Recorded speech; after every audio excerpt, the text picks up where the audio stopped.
अस्सलाम वालेकुम स्टूडेंट। आज हम 10वीं जमात के साइंस 1 के सबक नंबर 2 की बात करेंगे, जिसका नाम अनासिर की जमात बंदी है। तो सबसे पहले हम ये समझेंगे जमात बंदी की जरूरत क्यों है, अनासिर की जमात बंदी किसने किसने किया और क्या क्या नजरिया दिया। लेकिन उनको समझने के लिए कुछ हमें बेसिक टर्म समझने होंगे। चलिए उन बेसिक टर्म को स्टूडेंट हम देखते हैं। तो सबसे पहला जो बेसिक टर्म है उसका नाम है एटम। उर्दू में इसे हम जौहर कहते हैं स्टूडेंट। देखो, मेरी तालीम इंग्लिश मीडियम से हुई है बचपन से। उर्दू मुझे ज्यादा आता नहीं है, बोलना आता है, लिखना कम आता है, तो इसलिए जो भी गलतियां होंगी माफ करना। साइंस मैं आपको 1 नंबर पढ़ाऊंगा, बस उर्दू थोड़ा बहुत अगर लिखने में, बोलने में नहीं लिखने में अगर कोई गलती होगी तो उसे माफ करना स्टूडेंट। किसी भी चीज का सबसे बारीक जर्रा एक चौक लो और रगड़ो, जो सबसे बारीक जर्रा होगा जिसको फिर से तोड़ा ना जा सके, उसी को हम क्या कहते हैं स्टूडेंट? जौहर। जौहर आंसर का सबसे बारीक जर्रा है जिसको हम क्या नहीं कर सकते? तोड़ नहीं सकते। देखो, मैंने तारीफ में कहा आंसर के बारीक से बारीक जर्रे, अभी आंसर वर्ड हटा दो, अभी समझ लो बारीक से बारीक जर्रे को जौहर कहते हैं। आंसर जो है अभी मैं आपको समझाऊंगा आंसर के बारीक जर्रे को जौहर क्यों कहते हैं। तो जौहर क्या है? बारीक से बारीक जर्रात है जिसको फिर से तोड़ा ना जा सके। इसको बताने वाले साइंसदान का नाम जॉन डेल्टन था। उसने 1803 में, एक अंग्रेजी साइंसदान था, ब्रिटिश साइंटिस्ट था, जिसने 1803 में जौहर की तारीफ बताया था। और उसकी यह तारीफ लोगों ने 1808 में माना था। तो आप किताब में देखोगे तो 1808 लिखा रहता है। इसने कहा था जौहर पेन से बना है। किससे बना है? पेन से। ये वाला पेन नहीं जिससे लिख रहा हूं। पी से होता है प्रोटॉन, और ई से होता है इलेक्ट्रॉन, और एन से होता है न्यूट्रॉन। कहा जौहर क्या है? बारीक से बारीक जर्रात जिसको फिर से ना तोड़ा जा सके। 1803 में कहा था, आज के वक्त में जौहर को तोड़ा जा सकता है, लेकिन आप यही लिखोगे जौहर आंसर का बारीक से बारीक जर्रात है जिसको तोड़ा नहीं जा सकता है। जौहर के अंदर 3 जर्रात और पाए जाते हैं जिसका नाम प्रोटॉन, इलेक्ट्रॉन और न्यूट्रॉन होता है। आगे इनको लेकर हम बातें करेंगे, लेकिन इनके इजाद के ऊपर भी कुछ जान लेते हैं। एक अल्फाज याद रखना, ईट पर नाच। ई से इलेक्ट्रॉन, टा से टॉमसन। इलेक्ट्रॉन की जो इजाद जिसने किया था, इलेक्ट्रॉन को जिसने ढूंढा था, डिस्कवरी किया था, उसका नाम थॉमसन था। पा से प्रोटॉन, रा से रुदरफोर्ड। प्रोटॉन को किसने ढूंढा था? रुदरफोर्ड ने। न्यूट्रॉन को चैडविक ने। तो आप याद रखो, electron Thomson, proton Rutherford, neutron Chadwick नाम के साइंटिस्ट ने ढूंढा था। ये 3 जर्रात जो थे मैंने बता दिया। जब ऐसे करोड़ों अरबों जौहर आपस में जुड़ते हैं, वो भी एक जैसे जौहर। चौक का जौहर है तो चौक के पूरे ही जौहर होने चाहिए, दूसरे का नहीं। इसमें लोहे लकड़ का जौहर नहीं आना चाहिए। एक जैसे जौहर, समझ में आया? तो एक जैसे जौहर मतलब उसका ग्रुप जौहर का ग्रुप, वह कहलाता है एलिमेंट। एलिमेंट मतलब अनासिर। तो अनासिर क्या है? जौहर के बारीक से बारीक जर्रे को, तो स्टूडेंट अनासिर क्या है? जौहर के मजमुए को जब लाखों करोड़ों जौहर आपस में जुड़ जाते हैं, उसे हम क्या कहते हैं स्टूडेंट? अनासिर कहते हैं। और आज हमें क्या पढ़ना है? अनासिर की जमात बंदी। अनासिर की जमात बंदी क्यों किए, क्या है? लेकिन उससे पहले थोड़ा और समझ लेते हैं। कुछ जौहर की मैं मिसाल दे रहा हूं आपको। मिसाल देखो, hi, hello, listen, BBC news of Friday night. Hi hello listen BBC news of Friday night. ना मांगो अल्लाह से पेप्सी सोडा कोला और काजू केक। यह मैंने आपको 20 जौहर या 20 अनासिर का मिसाल दिया, याद कर लीजिए। Hi hello listen BBC news of Friday night. Naughty Mowgli always singing pop song claimed by R Rahman. Sorry, दूसरा वाला मैंने आपको बताया था, ना मांगो अल्लाह से पेप्सी सोडा कोला और काजू केक। रियल नेम देख लो, hydrogen helium lithium beryllium boron carbon nitrogen oxygen fluorine neon sodium magnesium aluminium silicon phosphorus sulphur chlorine argon potassium calcium. अब धीरे धीरे करके याद कर लेना। स्टूडेंट मेरा एक सवाल है आपसे, आपने चीनी तो सुना होगा ना, इंग्लिश में उसे शुगर कहते हैं। चीनी का एक बड़ा सा दाना हो तो उसे हम क्या कहेंगे? चीनी ही कहेंगे, यानी शुगर ही कहेंगे। और छोटा दाना हो तो क्या कहेंगे? चीनी ही कहेंगे। बड़े दाने को भी चीनी कहेंगे, छोटे दाने को भी चीनी कहेंगे, नाम चेंज नहीं हो जाएगा। ऐसे अगर हम बारीक जर्रा एक जर्रे की बात करते हैं, हाइड्रोजन का एक जर्रा भी हाइड्रोजन होगा, और पूरे मजमुए की बात करें यानी अनासिर की बात करें तो हाइड्रोजन जौहर भी है, हाइड्रोजन अनासिर भी है। हाइड्रोजन क्या है? जौहर। अगर एक जर्रा हाइड्रोजन है तो जौहर है, और बहुत सारे जर्रात आपस में जुड़े हुए हैं तो क्या होगा? अनासिर। ऐसे हर एक जितने भी आपके जदीद दौरी जदोल में दिए हुए अनासिर हैं वो जौहर भी हैं और अनासिर भी हैं। स्टूडेंट अब अनासिर कैसे बना? अनासिर बहुत सारे जौहर को मिलाने पर क्या बना? अनासिर बना। लेकिन मैंने कहा यह अगर हाइड्रोजन का जौहर है तो यह भी हाइड्रोजन का, यह भी हाइड्रोजन का, पूरे हाइड्रोजन का। अगर बीच में कोई दूसरे का जौहर आ जाता है तो वह अनासिर नहीं कुछ और बन जाता है। आगे हम पढ़ेंगे क्या बनता है, बट कुछ और बनता है। अनासिर एक जैसे जौहर के मजमुए को अनासिर कहते हैं। तो यार बताओ अनासिर किससे बना? बहुत सारे जौहर को मिलाकर बना? बनाया नहीं, बहुत सारे जौहर को हमने आपस में मिलाया तो उनकी वजह से क्या बना? अनासिर बना। तो अनासिर के अंदर लाखों करोड़ों जौहर हैं। अगर एक छोटा सा टुकड़ा अनासिर का निकालते हैं, एक टुकड़ा क्या कहलाएगा? जौहर। इसीलिए मैंने तारीफ में कहा था अंसर के बारीक जर्रे को, अंसर मतलब अनासिर, अनासिर के बारीक जर्रे को जौहर कहते हैं। होप आपको इतना समझ में आ गया होगा अनासिर क्या है। तो चलिए अब जमात बंदी को और थोड़ा सा आगे बढ़ाते हैं, जमात बंदी समझने की कोशिश करते हैं, लेकिन उसके लिए कुछ चीजें हमें और समझनी होगी।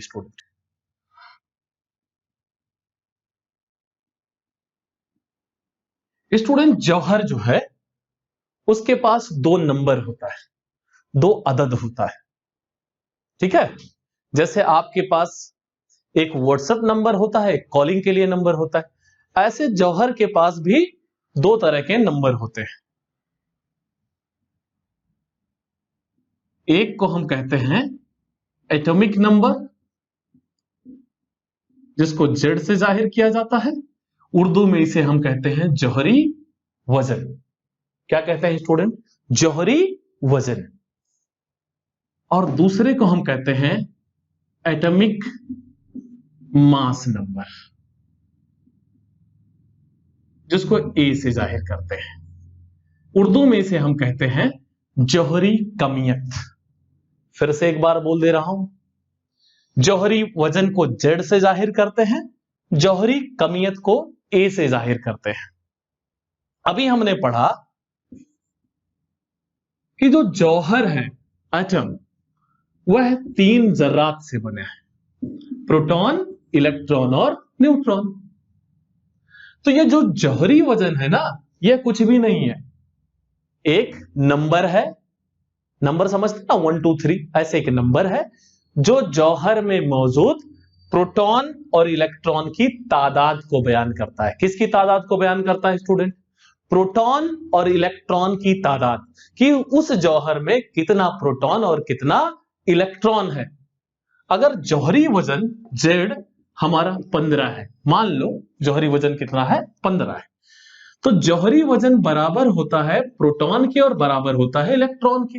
जितना जौहरी वजन होगा उतना ही उसके अंदर प्रोटॉन होगा और उतना ही उसके अंदर इलेक्ट्रॉन होगा। यानी उसके अंदर प्रोटॉन कितने हो गए, वो भी 15 हो गया, इलेक्ट्रॉन कितना हो गया, वो भी 15 हो गया। कोई अनासिर x मतलब अननोन अनासिर, जिसके बारे में हम जानते नहीं, एक अनासिर है। नीचे हम जौहरी वजन लिखेंगे, ऊपर हम जौहरी कमियत लिखेंगे। यह मैं इतना डिटेल में क्यों बता रहा हूं, अनासिर की जमात बंदी को आपको अच्छे से समझना है तो ये सब चीजें आनी चाहिए। Z, नीचे Z लिखेंगे जो कि जौहरी वजन, ऊपर जौहरी कमियत। एक मैंने अनासिर लिखा सोडियम, यहां 11 लिखा, यहां 23 लिख दिया। ये 11 क्या है, जौहरी वजन है, तो Z अगर हमारा 11 हुआ तो सोडियम के अंदर प्रोटॉन कितने हैं 11 और इलेक्ट्रॉन कितने हैं 11। अच्छा, कोई भी आप अनासिर की बात कर सकते हो, जौहरी वजन आपको समझ में आ गया। ध्यान में रखिएगा, बहुत अहमियत रखता है इस सबक में जौहरी वजन। जौहरी कमियत क्या होता है, आपने 9th और 8th में पढ़ा होगा कि ऐसे मरकज होता है, बाहर खोल होते हैं, इन खोल को KLMN से जाहिर करते हैं। घबराना नहीं, इस सबक में मैं ये भी पढ़ाऊंगा लेकिन अभी नहीं। मरकज होता है, इस बाहर जो ये है बेटा KLMN है, इसके अंदर इलेक्ट्रॉन रहते हैं। क्या रहते हैं, कितने इलेक्ट्रॉन रहते हैं, आगे हम इस सबक में पढ़ेंगे। इलेक्ट्रॉन रहते हैं बाहर इस खोल में, इंग्लिश में इन्हें हम शेल कहते हैं। और ये जो मरकज है ना, ये मरकज, इस मरकज में दो चीज रहते हैं, कौन कौन, प्रोटॉन और न्यूट्रॉन। अरे भाई, जौहर के अंदर 3 जर्रात हैं, कौन कौन से, प्रोटॉन, इलेक्ट्रॉन और न्यूट्रॉन। प्रोटॉन पर मस्बत चार्ज होता है, इलेक्ट्रॉन पर मनफी होता है, न्यूट्रॉन पर कोई चार्ज नहीं रहता है। तो ये जो इलेक्ट्रॉन है ये खोल में रहते हैं, घूमते हैं, कितने किस्में रहते हैं आगे हम पढ़ेंगे। प्रोटॉन और न्यूट्रॉन कहां रहते हैं, मरकज में। तो मरकज के अंदर कितने जर्रात हैं, 2 जर्रात। दोनों जर्रात को जोड़ दीजिए, दोनों का मजमुआ कर दीजिए, यानी प्रोटॉन और न्यूट्रॉन का मजमुआ। तो ये प्रोटॉन और न्यूट्रॉन का जो मजमुआ होगा, प्रोटॉन प्लस न्यूट्रॉन, यही हमारा कहलाएगा जौहरी कमियत। तो जौहरी कमियत क्या है, यह एक अदद है जो प्रोटॉन और न्यूट्रॉन के मजमुए से मिलता है। प्रोटॉन और न्यूट्रॉन के मजमुए को ही जौहरी कमियत कहते हैं स्टूडेंट। तो प्लीज फिर से एक बार रिकॉल कर लेते हैं, जौहरी वजन क्या है, एक नंबर है जो अनासिर में मौजूद प्रोटॉन और इलेक्ट्रॉन की तादाद को बयान करता है। किसकी, प्रोटॉन और इलेक्ट्रॉन की तादाद। जितनी जौहरी वजन हुई उतने ही प्रोटॉन और उतने ही इलेक्ट्रॉन होते हैं स्टूडेंट। आगे बढ़ते हैं, जौहरी कमियत मरकज में, जिसे न्यूक्लियाई कहते हैं, न्यूक्लियाई के अंदर प्रोटॉन और न्यूट्रॉन होते हैं, उनके मजमुए को ही हम जौहरी कमियत कहते हैं। अब हम बात करते हैं अनासिर की जमात बंदी के लिए कौन कौन से कानून दिए गए। उसके बाद हम बात करेंगे जमात बंदी क्यों की गई। जब मैं 3 कानून पढ़ा दूंगा, डोबेराइनर की तसलीस पढ़ा दूंगा, न्यूलैंड का मसमन और मेंडलीव और हेनरी मोजले, उसके बाद मैं आपको बताऊंगा कि जमात बंदी क्यों की गई। बेसिक लेवल पर मैं आपको बता देता हूं जमात बंदी क्यों की जाती है। अनासिर की जमात बंदी नहीं बता रहा हूं, आपकी बता रहा हूं जमात बंदी आप क्यों करते हो। एक मिसाल ले लेते हैं, आपके पास एक ही किताब हो, कहीं भी फेंकोगे, जब मूड करेगा उठा के पढ़ लोगे। 10 किताब हो गई तो आप उसको कहीं रखोगे अच्छे से। मान लो आपके पास 1000 किताब है, तो क्या करोगे आप, सब्जेक्ट वाइज रखोगे। हिस्ट्री एक साइड रखोगे, ज्योग्राफी एक साइड रखोगे, वो भी स्टैंडर्ड वाइज रखोगे, first, second, third, fourth, fifth, ऐसा रखोगे ना। तो आपने जमात बंदी कर दिया। क्यों, क्योंकि जब भी आपको जरूरत पड़ेगी तो पूरा पलटना ना पड़े, आप आसानी से उसको क्या करो, निकाल के पढ़ सको। पता चला मुझे एक बुक चाहिए थी और 1000 किताब है, सब उसको ढूंढने में ही उतना वक्त निकल गया जितना पढ़ने का वक्त था। ऐसे अनासिर को आसानी से पढ़ा जा सके, इसीलिए हम जमात बंदी करते हैं। आगे हम डिटेल में देखेंगे जमात बंदी क्यों करते हैं, लेकिन मैंने एक तरीका बताया। जमात बंदी इसलिए करते हैं कि अनासिर को आसानी से पढ़ा जा सके स्टूडेंट। तो चलिए सबसे पहला नजरिया देखते हैं। उस साइंसदान का नाम डोबेराइनर था। तो स्टूडेंट आप एक चीज का ध्यान रखिएगा, जब तक कि मैं हेनरी मोजले की बात ना करूं, किसकी बात ना करूं, हेनरी मोजले की, तब तक आप जौहरी वजन अपने दिमाग में मत लाना, क्योंकि हेनरी मोजले ने ही अपना नजरिया जौहरी वजन पे दिया था। बाकी जितने साइंसदान थे उसने अपना नजरिया, उन सभी ने अपना नजरिया जौहरी कमियत पर दिए थे। डोबेराइनर की हम बात कर रहे हैं, इन्होंने भी जौहरी कमियत पर ही नजरिया लिया था। तो जो भी बात बोलूंगा जौहरी कमियत की करूंगा। सबसे पहला वर्ड लिखा है ट्राइड्स, ये तो बाकी उनका नाम है। ट्राइड्स क्या होते हैं, उर्दू में तसलीस कहते हैं। तसलीस क्या है दोस्त, आप जैसे होगे वैसे ही लोग को साथ में रखोगे। एक सिगरेट पीने वाला सिगरेट पीने वाले से दोस्ती करेगा ताकि कभी जरूरत रहे मिल जाए। चाय पीने वाला चाय पीने वाले की से दोस्ती करेगा। ऐसे एक टीचर है, वो दूसरे टीचर से दोस्ती करता है। यानी एक जैसे खुसूसियत रखने वाले तीन ट्राई मतलब होता तीन, ठीक है।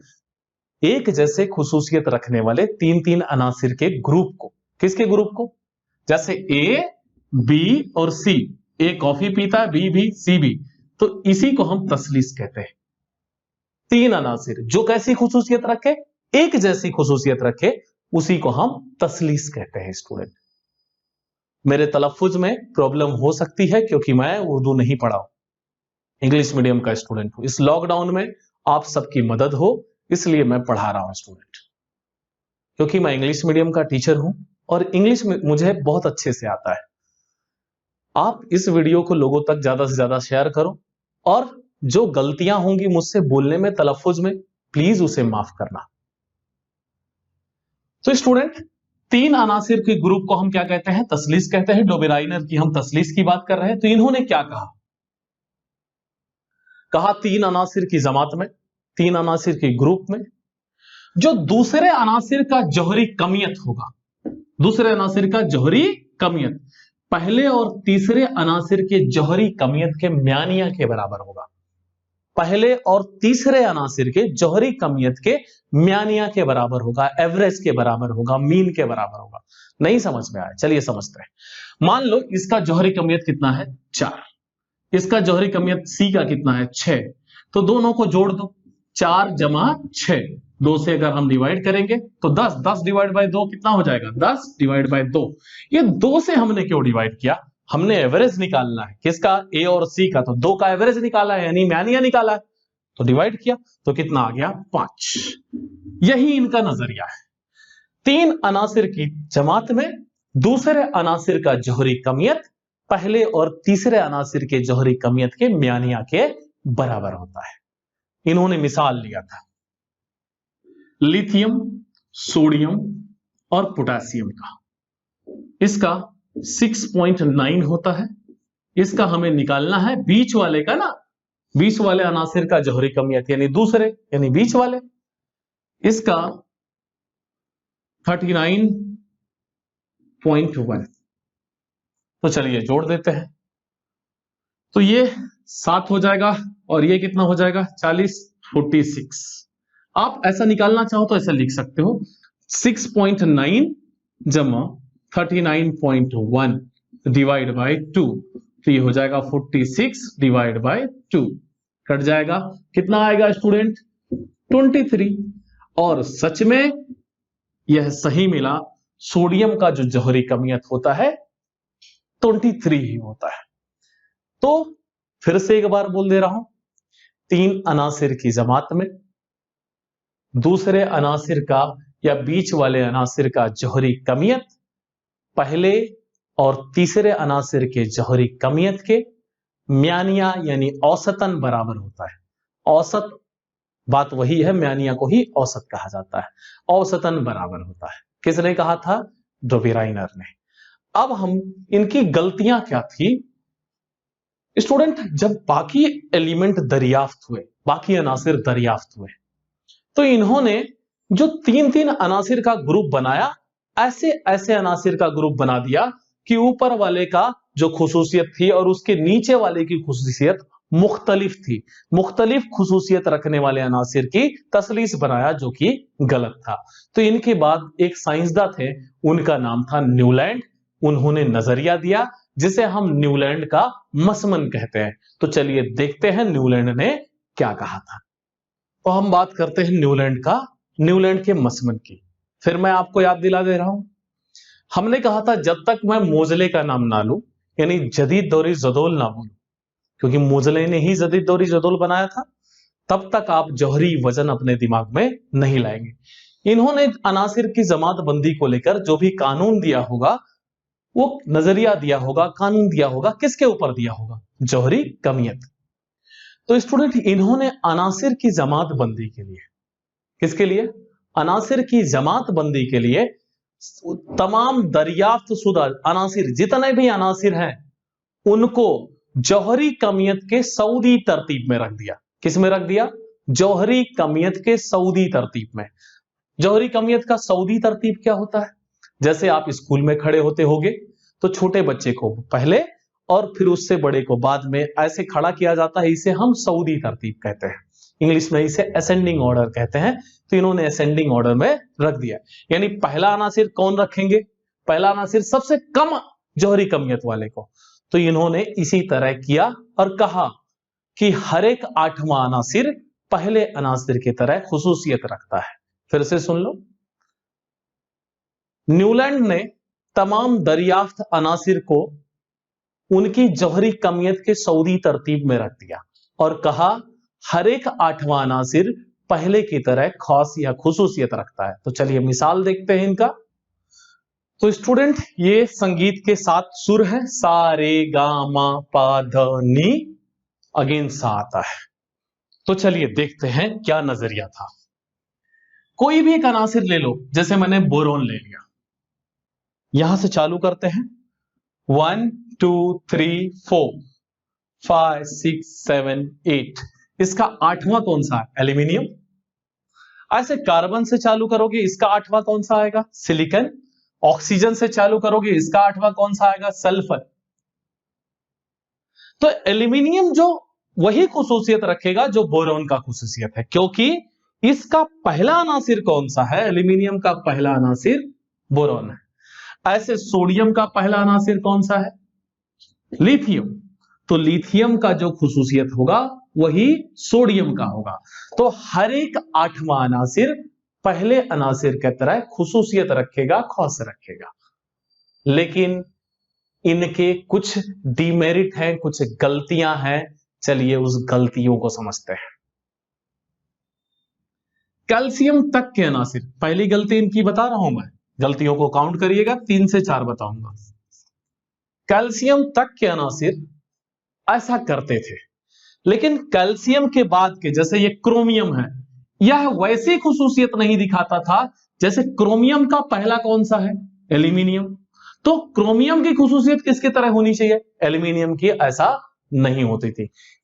यानी कैल्शियम के बाद के एक भी अनासिर पहले की तरह खास नहीं रखते थे। Point number 1। पॉइंट नंबर 2 हम पढ़ेंगे रईस गैस। यहां नहीं है। जदीद दौरे जदोल में ग्रुप 18 यानी सिफर ग्रुप भी कहा जाता है, उन्हें रईस गैसें कहते हैं। रईस गैसें जब डिस्कवर हुई तो इनके जदोल में जगह नहीं थी कि रख दी जाए। पॉइंट नंबर 2 हो गया। तीसरा जो पॉइंट मैं बता रहा हूं स्टूडेंट,